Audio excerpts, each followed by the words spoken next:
Bonsoir et bienvenue pour cette nouvelle édition de Bourdeaux News. Bonsoir.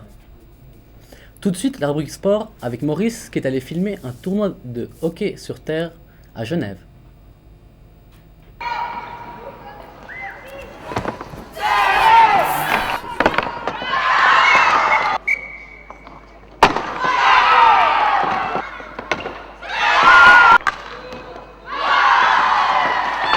Le 5 mars dernier, au bout du monde à Genève, a eu lieu le dernier tournoi pour le titre de champion suisse de hockey sur terre au Sahara. L'équipe des juniors C de Lausanne, où joue un jeu de la bourdonnette, y a participé. Le match pour la 3e place se terminait avec des tirs au but reportés par Lugano contre Lucerne. A eu lieu le dernier tournoi pour le titre de champion suisse de hockey sur terre. L'équipe de Lausanne, après avoir joué 3 matchs de qualification avec brio au jeu de la bourdonnette, se retrouve en finale contre le Pyrénées d'Erlangen.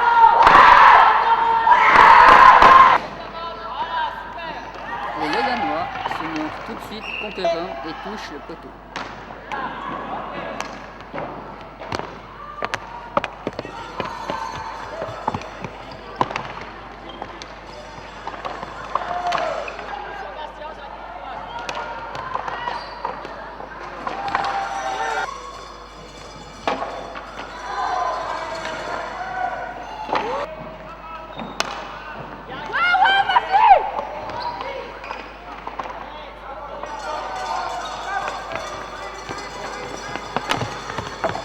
Doivent subir de nombreux contres vers l'arbre sauf pliés. Les nombreux efforts sont payés et Lausanne mène 1-0.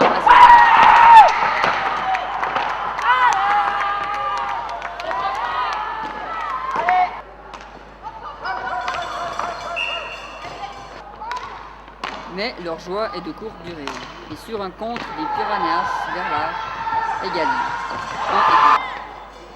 On y va!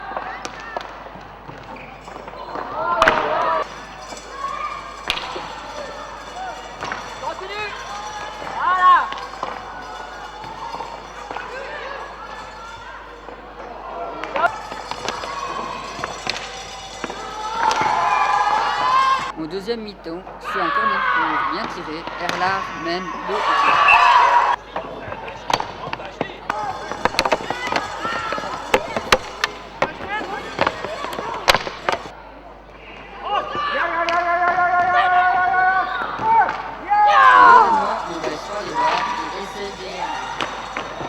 Après une faute dans le cercle, Erlard se corner court posé. Une belle passe d'Alexandre à Joao qui dribble la défense d'Erlard, ramène les Lausannois à 3-1. L'équipe de Lausanne, malgré leur domination tout au long du tournoi, rentre à Lausanne avec une médaille d'argent. La remise des médailles de Lausanne Sport était un peu difficile. Ils étaient un peu sur le coup, mais ils rentrent avec une superbe médaille. Bravo à eux et félicitations lors du... Les gagnants de cette année sont les Piranhas d'Erlangen. Le centre socioculturel de Pôle Sud recherche des requérants ou des requérantes ainsi que des réfugiés motivés pour participer à un théâtre forum. Donc il n'y a pas besoin d'avoir des connaissances, tout le monde peut jouer. Le but étant d'écrire et de jouer la pièce tous ensemble en partant de votre réalité de vie, de ce que vous souhaitez partager et communiquer. La pièce se jouera lors de la Journée nationale des requérants et des réfugiés le 17 juin 2006. Si vous désirez en savoir plus ou vous inscrire, appelez jusqu'au 28 mars le numéro suivant, le 079 469 07 88. Si vous aimez le théâtre, la pièce d'œuvre se joue actuellement à Loubleau à Lausanne, avec la participation de Raphaël Tsungi, habitant du quartier, ainsi que d'un film tourné par TV Bourdonnette. Les représentations ont lieu le 15, 18 et 19 mars au Loubleau, ainsi que le 23, 24 et 25 au CPO à Lausanne. Alors, nous recevons sur notre plateau les réalisateurs, du court-métrage Les Voisins, Stefania Pinelli Bonsoir. et David De Piera. Mais tout d'abord, je vous laisse découvrir un petit extrait, justement, des Voisins.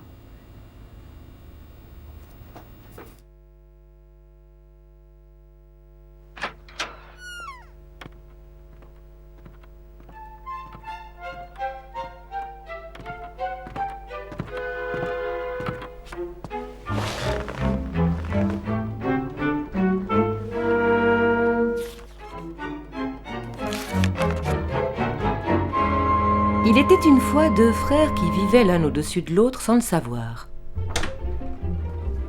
Des intérêts divergents, une indépendance qui s'affirme, des repas du dimanche sans famille, quelques rendez-vous reportés et le tour est joué. Emballer, c'est peser.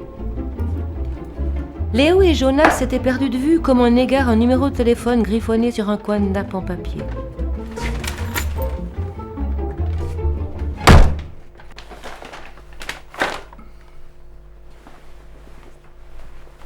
Résignés, chacun s'était fait une raison, avait emprunté aux poètes les arguments les plus convaincants de l'oubli pour étouffer leur culpabilité et le manque.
C'est vrai, Léo et Jonas ne se ressemblaient pas. Bienvenue sur notre plateau. Merci. Un petit peu pour recadrer tout ça, peut-être en quelques mots, est-ce que vous pouvez vous présenter, nous expliquer un petit peu votre parcours? Ladies first. Alors moi je suis comédienne et j'ai fait une partie de mes études à Lausanne, mais aussi à Montréal. Et puis je suis revenue il y a à peu près 5 ans. Et voilà, j'ai eu plusieurs projets de théâtre surtout. J'ai fondé une compagnie avec d'autres comédiennes. Et petit à petit, on a pensé à ce projet de cinéma, enfin de court-métrage avec David. Moi je suis architecte en fait, je suis en vaudois fribourgeois, donc c'est pas du tout exotique. Hein. Je fais un peu de tâche dans cette histoire. Mais non, ceci dit, j'ai fait l'EPFL, donc je suis architecte. Et puis, parallèlement à l'EPFL, j'ai fait beaucoup de travaux graphiques. Et ces travaux graphiques m'ont amené petit à petit à faire des travaux photographiques. Et ces travaux photographiques m'ont amené ensuite dans tout ce qui était de l'ordre du théâtral et du cinéma. Et la première expérience a été faite avec Stefania, où on a décidé de réaliser justement ce court-métrage, qui en fait est, pour tout de suite embriguer sur le prochain sujet, c'est pas qu'un seul court-métrage, c'est un court-métrage qui est composé de plusieurs parties. Enfin, c'est un long métrage qui est composé de plusieurs courts-métrages, soit 3 courts-métrages plus un épilogue. Et ça constitue la première pièce de ce long métrage. Et donc en fait, chaque court-métrage est indépendant, hein. Il peut être vu totalement indépendamment les uns des autres, mais à la fin, ils vont être un peu mis comme les wagons d'un train dans une grande narration. Très bien, revenons aux Voisins. Comment vous est venue l'idée, en fait, le concept de ce film? Parce que vous traitez surtout du sujet de manque de communication et de l'alter ego. Mm-hmm. Bon, déjà l'idée, en fait, à la toute base, il y avait une idée graphique qui était celle de travailler sur ce qu'on appelle le split screen, c'est la superposition. En fait, vous voyez à l'image, hein, il y a une image du haut qui côtoie l'image du bas, c'est-à-dire 2 appartements attenants. Et puis, David a amené en fait le thème du voisin comme l'alter ego, c'est-à-dire que finalement on s'est rendu compte qu'à l'intérieur d'un même immeuble, on connaissait très très rarement nos voisins. À la limite, des gens qui, dans un espace physique, sont le plus proches de nous, eh bien on les connaissait pas. Forcément, ouais. Et tout d'un coup, on a débouché sur la réflexion, on s'est dit, mais c'est un peu une valeur parabolique, symbolique, en se disant effectivement le fait de ne pas connaître en fait ceux qui sont plus proches de nous, c'est-à-dire nos voisins, nous faisait penser à notre rapport à l'autre, au monde, notre rapport de proximité, etc. Très bien. Donc en fait, pour juste conclure, Oui.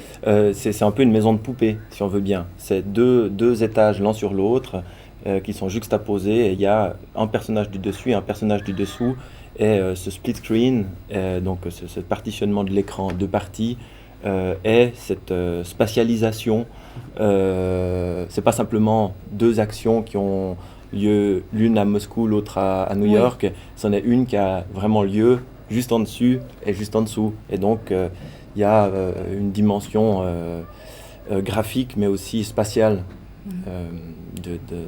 Voilà. Et puis ensuite, il en est découlé le scénario et les péripéties voilà, qu'on peut voir dans le court-métrage. Voilà. C'est aussi par rapport à ça que vous avez fait, c'est ce qui est un petit peu plus spécial aussi par rapport à d'autres, ce côté où il y a une narration, on voit off, et des moments où on voit les acteurs en fait se communiquer.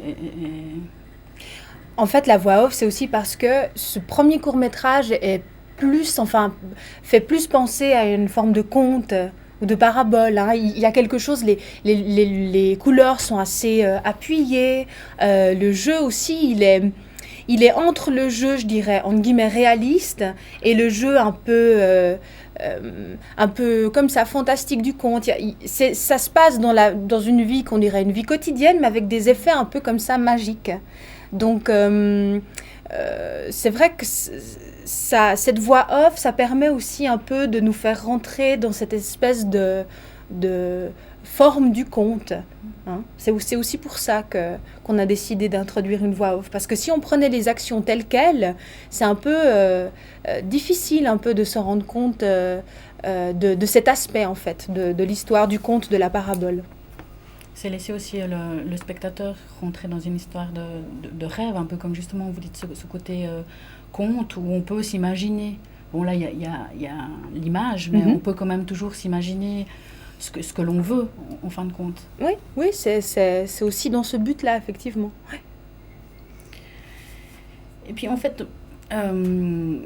moi, il y a une petite question que j'aimerais vous poser. Comment on passe de ce métier de comédienne avec ce côté théâtre où il y a du public, en fait, où vous êtes tout le temps en relation avec le public, et ce côté où en fait on passe derrière la caméra, où justement on n'a pas le retour du public tout de suite. Est-ce que ça...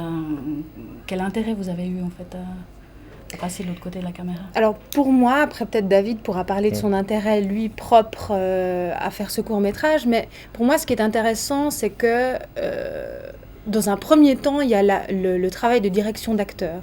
Et ça, c'est un travail qui me passionne, enfin qui me plaît beaucoup.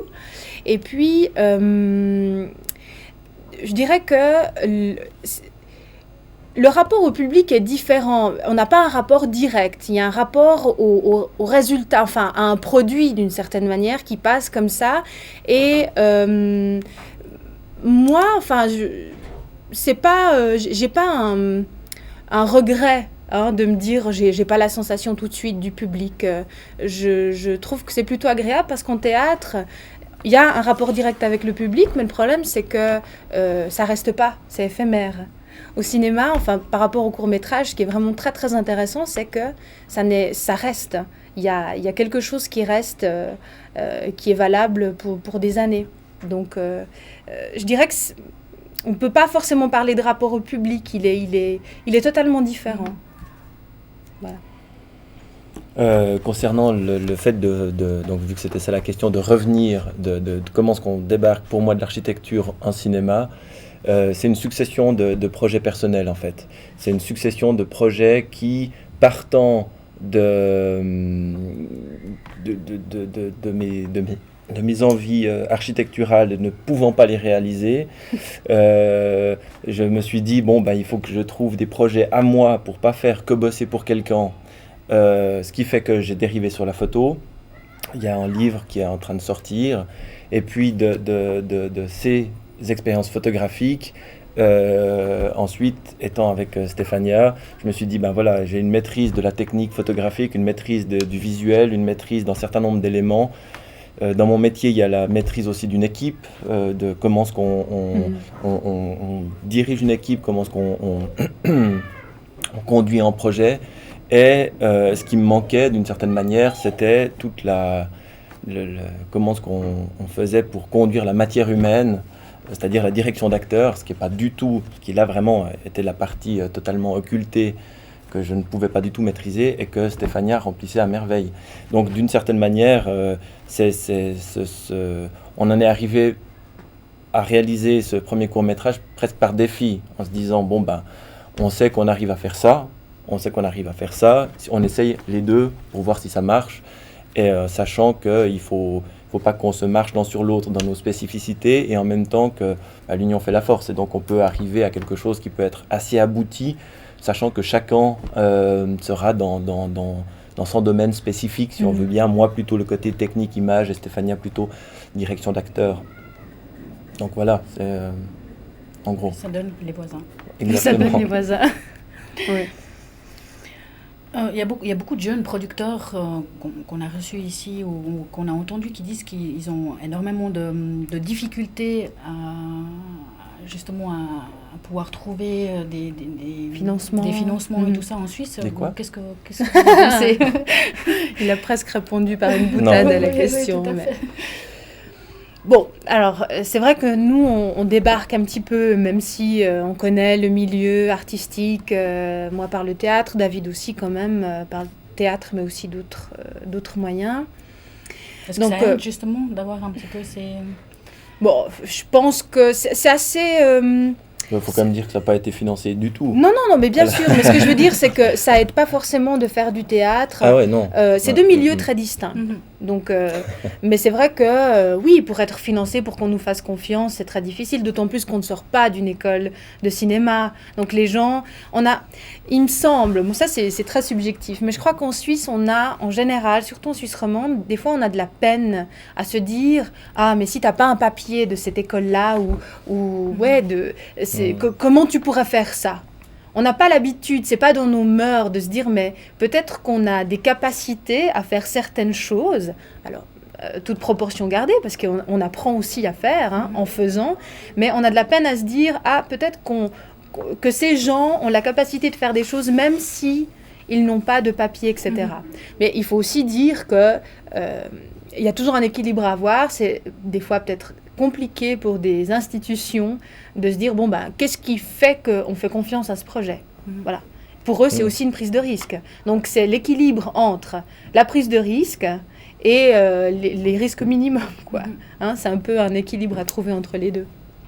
Pour répondre à la question qui était posée entre les lignes, ce projet, donc sur le financement de ce projet, finalement, parce que c'est 7 jours de tournage, une équipe de 20 personnes, où il y a toute l'équipe, plus du matériel d'éclairage assez conséquent, plus un certain nombre de lieux qui sont assez beaux, plus les comédiens, donc ça donne un joli petit monde avec toutes les problématiques pour les nourrir à midi, pour les nourrir le soir, où c'est qu'on fait. Et toutes ces contingences matérielles en fait ont été résolues de manière assez simple, c'est que c'est tout le monde qui nous a donné son travail, parce qu'ils ont été emballés par le projet, et puis ils ont vu que, parce qu'on est quand même deux maniaques, et donc ils ont vu que le projet était tenu, qu'il y avait une volonté derrière, qu'il y avait une argumentation, qu'il y avait un projet à long terme qui était justement ce long métrage,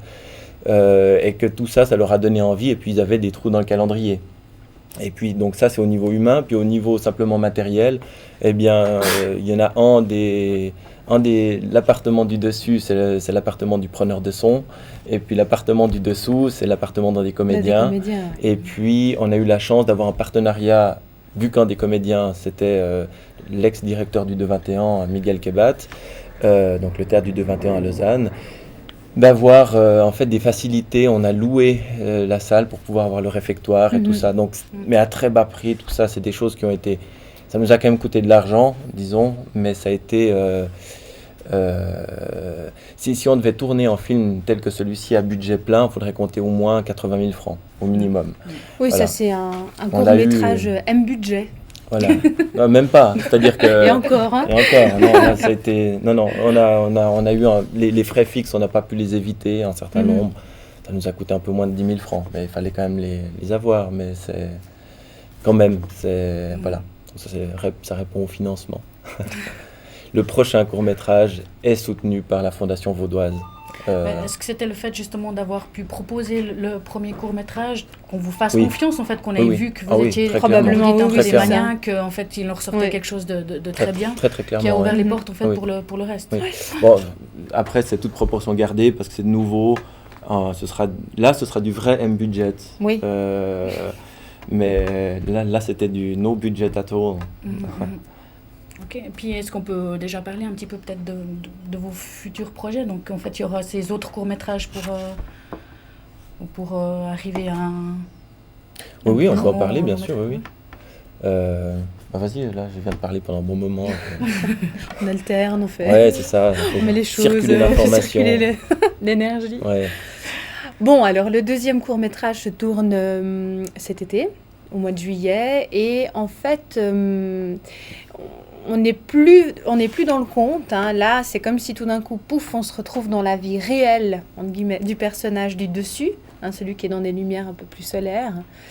Et en fait, ça commence, je peux vous donner la scène d'entrée, parce que ça commence, donc ce personnage est dans son grenier, dans le grenier de la maison familiale, maison dans laquelle il a grandi. Il est en train il y a plein d'objets, hein, dans le grenier qu'il est en train de retrouver, hein, ça lui rappelle des souvenirs d'enfance.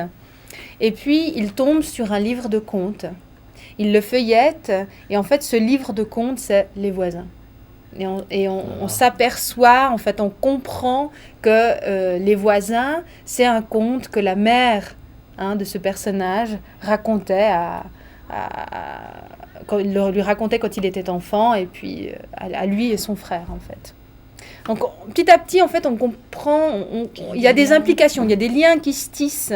Hein, tout d'un coup, on se dit, ah, mais en fait, il s'est passé ça. Petit à petit, on va découvrir des choses. Ça, c'est pour le deuxième. Oui. Tu vas rajouter quelque chose? Non, si ce n'est que le deuxième, celui-ci est très enjoué, le deuxième sera un peu plus... c'est une histoire de fantôme, en fait. Donc, il va y avoir... Parce que ces rapports entre frères, on continue de les développer. Simplement, celui du dessus est une personne tout à fait normale, et celui du dessous est en fait une personne qui est morte 40 ans auparavant. Et donc, c'est toute cette parabole sur la recherche de l'autre aussi, c'est ce rapport aussi, d'une certaine manière, à comment est-ce qu'on peut survivre aussi à la mort de quelqu'un de proche. Donc, à l'altérité de quelqu'un qui nous renvoyait une certaine image et qui nous assurait une certaine confiance dans la vie, et qui, là, n'est plus là. Et donc, ça va être un petit peu plus tendu, un peu plus flippant, sans être... c'est pas un film d'horreur, quoi. Non.